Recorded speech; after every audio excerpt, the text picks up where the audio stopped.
Salam ekspresi Balai Budaya. Pada kali ini kita dalam prepare untuk pameran Memoriam Rosyid, Anwar Rosyid di Balai Budaya yang akan dibuka besok tanggal 22 Mei.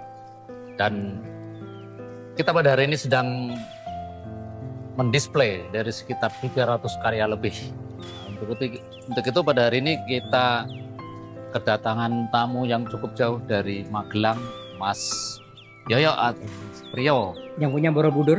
Yang punya Borobudur katanya. Nah, dalam pameran Mas Rosyid kali ini, seperti pameran tunggal yang pertama lalu,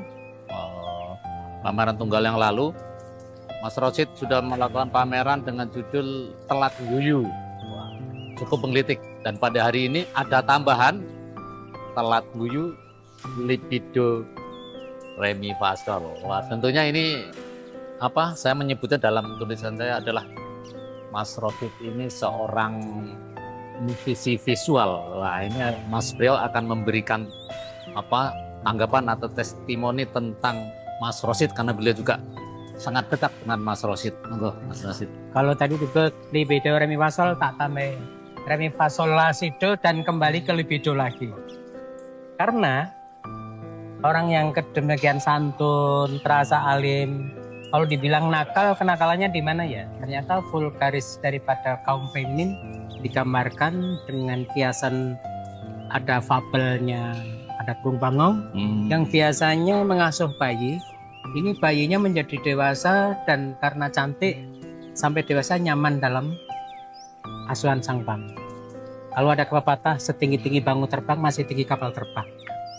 Artinya daya pola nalarnya Mas Rosyid dianalogika secara realitas masuk, candaannya yang dulu dibilang telat dulu sekarang hari ini sudah nggak telat lagi karena semuanya rahasianya, pola pemikirannya dan konsep daripada apa yang digambarkan terangkum dengan mahal karena bisa dicerna setelah beliau yang beliau tidak hanya mengajarkan tentang falsafah hidup bahwa kesantunan yang serta-merta dengan baik dan santun juga harus dilakukan dengan metafora canda. Meskipun dalam canda tentunya juga tidak akan santun ya. Namun hanya Mas Rosyid yang mampu menyusun deskripsi itu dan beliau mampu dalam kapasitasnya kalau dinotasi dari do re mi fa sol la si do hingga menjadi libido tidak akan selesai. Namun Allah menentukan jalan pilihan lain. Beliau menyelesaikan di usia yang 75 dengan pertemuan karya-karya yang bisa dicerna. Tetapi karya beliau tidak akan pernah selesai karena akan melegenda dan legenda itu akan termemori di tribut Anwar Rosyid yang di usia ke-75 di Balai Budaya. Terima kasih Mas. Sedikit lagi mungkin ya. Kan Mas Priyo ini cukup dekat mungkin dengan Mas Rosyid ya ketika belum masih sehat. Ini kan terlihat jenaka penggambaran seorang, terutama ini ada bagian-bagian mungkin ada beberapa plot yang dalam pameran ini nanti kita bagi-bagi.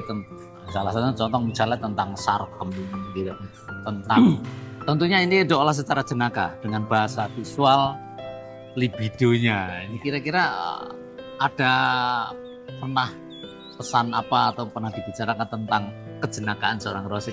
Karena saya merasa junior di saat saya 97 masuk Jakarta ikut korporasi orang Korea, dia mengajak saya ke Cultural Central Prancis Bandung.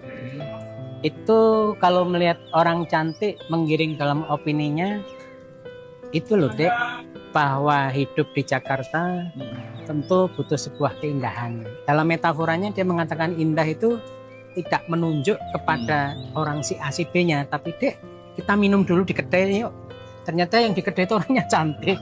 Untuk menunjukkan siapa karakter orang yang dituju, metaforanya adalah objek covernya, jadi packagingnya.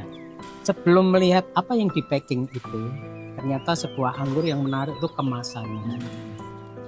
Ini saya baru mengerti pada akhir-akhir dan di terakhir di usia beliau 75 ini kesepakatan dari bedah referensi Mas Rosid disepakati bahwa kenakalan yang menggelitik beliau itu dari kacamatanya Mas Joko, kacamatanya Mas Nono, kacamatanya Mas Banu yang merasa dekat, kemudian diimui ada Mas Jan, ada Pak Kris, kemudian ada Mas Gatot ya, bahwa beliau memang sangat santun, senakal dan sesarunya tetap memilah ketika ada filter mana yang menjadi edukasi, mana yang menjadi narasi agak pornografi, beliau sembunyikan dengan segala usia. Kalau dalam Bennett dikatakan ini hanya dikonsumsi untuk orang dewasa, beliau bisa memilih mana yang tak candai saru. Tapi ketika saya mencoba untuk saru, beliau tetap diam. Diamnya tentu sangat menyimpan arti. Itulah kesantunan sangat Mas Rosid. Kalau Mas Joko sendiri kelas baliknya dalam kesaruan yang dimiliki seorang Kartus Maestro Mas Rosid mungkin berbeda dengan saya yang masih disembunyikan. Belum tentu akan lebih vulgar. Oh, tidak terlalu vulgar kalau vulgar. Tapi memang kesenakaan Mas Rosid itu dari bahasa visual yang tanpa teks itu cukup menggelitik saya dari dulu. Itu memang ini orang memang unik gitu. Dulu waktu saya belum ketemu dengan Mas Rosid baru-baru belum lama ya, dan langsung dekat dengan saya. Dan memang cukup jenaka, dan setelah melihat berapa ratus karya ini tentunya kejenakaannya ternyata tidak terlalu absurd ya, cukup realism dan itu tadi santun. Kira-kira begitu sih. Satu lagi kesukaannya kalau makan sama saya di Baciro itu ada yang namanya kalau nyembelih ayam ada bakal telur belum jadi, namanya uretan atau apa? Itu sukanya tuh. Dan saya tanya, apakah setiap hari ada uretan? Jarang. Tapi karena konsekuensi trade merek warung itu harus ada, uretan itu dipalsu. Tapi komposisinya dibuat sedemikian orang nyaman dan tahu itu dipalsu.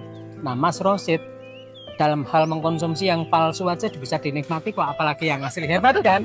Kelucuan beliau tidak hanya dalam pola hidup, tapi pola makan dan pola-pola keseharian itu saya baru menemukan itu yang asik. Tahu nanti kalau kita coba tanya Mas Nono mungkin akan menemukan betul. Pola yang lain mungkin.